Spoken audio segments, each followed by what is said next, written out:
मानस के 4 खंड। इस अवस्था पर पहुंचा हुआ साधक आंखें बंद करके बैठा है और शरीर पर होने वाली घटनाओं को देखता है। कान में कोई शब्द आया तो देखता है कि तरंग से एक तरंग टकराई, तरंग से तरंग टकराई तो एक नई तरंग उत्पन्न हुई। सारा शरीर कांसे के बर्तन जैसा हो गया। साधक इतना संवेदनशील हो जाता है कि कान पर कोई तरंग टकराई तो जैसे किसी कांसे के बर्तन को छेड़ दिया हो। जहाँ छेड़ दिया वहाँ तो टंकार पैदा हुई, झनकार पैदा हुई। उसके साथ सारे के सारे बर्तन में ही झनकार पैदा हो गई। वह जो बाहर की तरंग कान से टकराई और जिसने यहाँ झनकार पैदा की, उसने सारे शरीर को तरंगित कर दिया। इसी प्रकार आँख से कोई रूप टकराया और सारे शरीर में तरंग पैदा हो गई। नाक पर गंध टकराई या जीभ पर कोई रस टकराया या शरीर पर कोई पदार्थ टकराया या मन पर कोई चिंतन टकराया कि सारे शरीर पर एक नई तरंग पैदा हो गई। यह घटना घटी। अब आगे क्या होता है? एक शब्द आया, कान को लगा, एक तरंग उत्पन्न हुई। इसके बाद नाम और रूप यानी मन और शरीर की क्या प्रक्रिया चलती है। इस प्रक्रिया को एक वैज्ञानिक की तरह अनुसंधान करता है तो वह ऋषि होता है, मुनि होता है, बुद्ध बन जाता है, अरहंत बन जाता है। और कल्पना में डूबता है तो कुछ नहीं बनता, धोखे में रह जाता है। आगे की प्रक्रिया जानने लगा तो देखता है मानस का एक खंड सिर उठाकर कहता है कि कुछ खटपट हुई। कान पर कोई शब्द आया तो मानस का एक खंड कहता है कि कान पर कुछ खटपट हुई।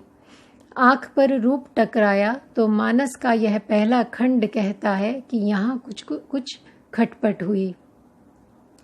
इसी प्रकार नाक से गंध टकराई या जीभ से रस टकराया या त्वचा से कोई पदार्थ टकराया या मन से कोई चिंतन टकराया तो मानस या चेतना का यह पहला खंड कहेगा कि कुछ हुआ। बस इतना ही कहेगा। यह खंड और कुछ नहीं जानता, सिर्फ इतना ही जानता है कि कुछ हुआ। मानो उसने हमें सावधान कर दिया कि कुछ हुआ। इतने में मानस का दूसरा खंड अपना सिर उठाएगा। उसका काम यह है कि अब तक की जो अनुभूतियां हैं और अब तक की जो याददाश्त है उसके आधार पर वह पहचानता है और उसका मूल्यांकन करता है। शब्द आया तो पहले खंड ने कहा कि कान पर कुछ खटपट हुई। कोई शब्द आया। क्या शब्द आया? किसी पुरुष का है या किसी नारी का, प्रशंसा का है या गाली का। चेतना का दूसरा खंड पहचानने का काम करने लगा। यह गाली है या प्रशंसा है। पहले खंड ने बस इतना ही जाना कि एक तरंग आकर लगी। दूसरे ने पहचाना कि गाली है या प्रशंसा है, पर इतना ही करके नहीं रह जाता।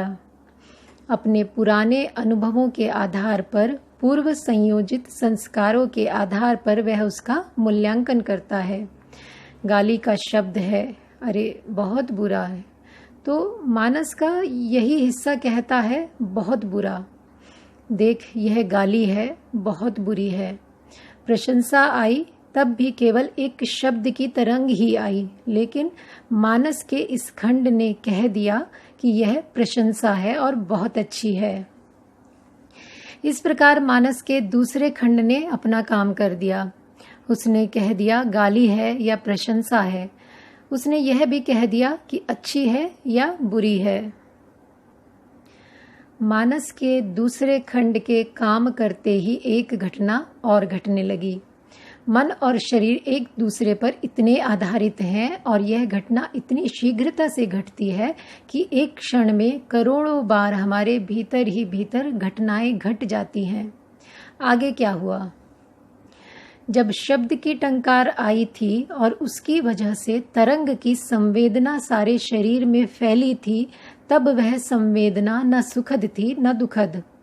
लेकिन जैसे ही मानस के दूसरे खंड ने कह दिया कि यह गाली है और बहुत बुरी है, तो यह अदुखद असुखद संवेदना दुखद संवेदना में बदल गई।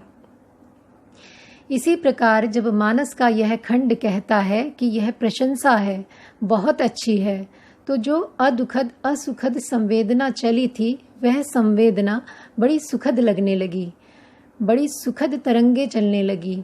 इन तरंगों को सुखद या दुखद हमने ही बनाया। यह काम मानस के तीसरे खंड ने किया, जो संवेदनशील है। आगे क्या हुआ, अब देखेंगे कि मानस का चौथा खंड सिर उठाने लगा।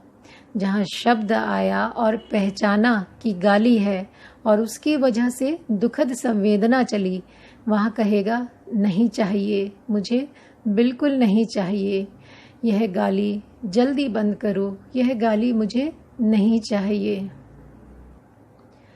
और जहाँ शब्द आया और पहचाना कि प्रशंसा है, बहुत अच्छी है, तो सुखद संवेदना चलने लगी। अब मानस का यह चौथा खंड कहने लगा कि यह प्रशंसा तो और चाहिए और चाहिए और चाहिए। यह जो नहीं चाहिए नहीं चाहिए करने लगा, भारत की पुरानी भाषा में उसी को द्वेष कहते थे। यह जो चाहिए चाहिए करने लगा, भारत की पुरानी भाषा में उसी को राग कहते थे। छहों दरवाजों पर कुछ न कुछ खटपट होती ही रहती है और हमारे मानस का बावला हिस्सा उसको पहचान कर मूल्यांकन करता रहता है। अच्छा है, बुरा है, उसकी वजह से संवेदनाएं सुखद होती है या दुखद होती है, और इसके कारण हम अपने अंधेपन में राग पैदा करते हैं या द्वेष पैदा करते हैं। राग पैदा करते हैं तो भी व्याकुल हो जाते हैं, द्वेष पैदा करते हैं तो भी व्याकुल हो जाते हैं। हमने अपनी क्या हालत बना ली, अपने भीतर कभी देखा ही नहीं, इसलिए यह हालत बना ली। ऊपर ही ऊपर सचेतन मन के स्तर पर क्या हो रहा है, किसी ने गाली दी, सचेतन मन ने गाली सुनी, उसे गुस्सा आया और बदले में हमने भी गाली दे दी या हाथ उठा दिया। सचेतन मन को यह पता नहीं कि हमने जब बदले में गाली दी या हमने जो हाथ उठाया, इस बीच भीतर कितनी घटनाएं घट गई। हमारे भीतर क्या क्या घटना घटी, हमने कभी देखा ही नहीं, सत्य के दर्शन ही नहीं किए। सत्य के दर्शन नहीं किए तो धर्म के दर्शन नहीं किए, धर्म के दर्शन नहीं किए तो मुक्ति के दर्शन नहीं किए। मानस का वह अंधा स्वभाव जो केवल प्रतिक्रिया करना जानता है, उसे जहाँ सुखद अनुभूति होगी वहाँ राग की प्रतिक्रिया करेगा, जहाँ दुखद अनुभूति होगी वहाँ द्वेष की प्रतिक्रिया करेगा। अब यह सच्चाई सामने आने लगी। अब हम जाग गए, भीतर जागृति आ गई। जिस घर का मालिक जागता है उस घर में चोर नहीं आते। घर का मालिक जाग रहा है इसलिए डरते हैं। भूले चूके आ भी गए और देख लिया कि मालिक जाग रहा है तो भाग जाएंगे, ठहरेंगे नहीं। ऐसे ही भीतर की जागृति आ जाएगी तो चोर आएगा ही नहीं। कोई शब्द आएगा तो तुरंत होश जागेगा, तरंग आई है, इसका मूल्यांकन हुआ है, मूल्यांकन सुखद हुआ तो देखा सुखद तरंग चली।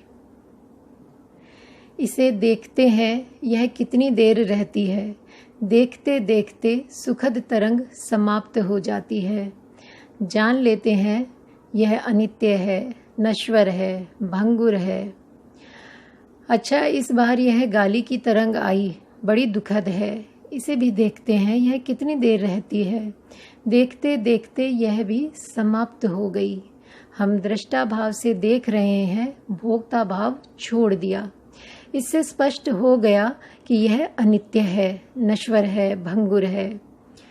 अब तक तो अनित्य है, नश्वर है, भंगुर है ऐसा इसलिए मान रहे थे कि हमारा शास्त्र कहता है, हमारे गुरु महाराज कहते हैं, हमारे बुद्ध कहते हैं, हमारे महावीर कहते हैं।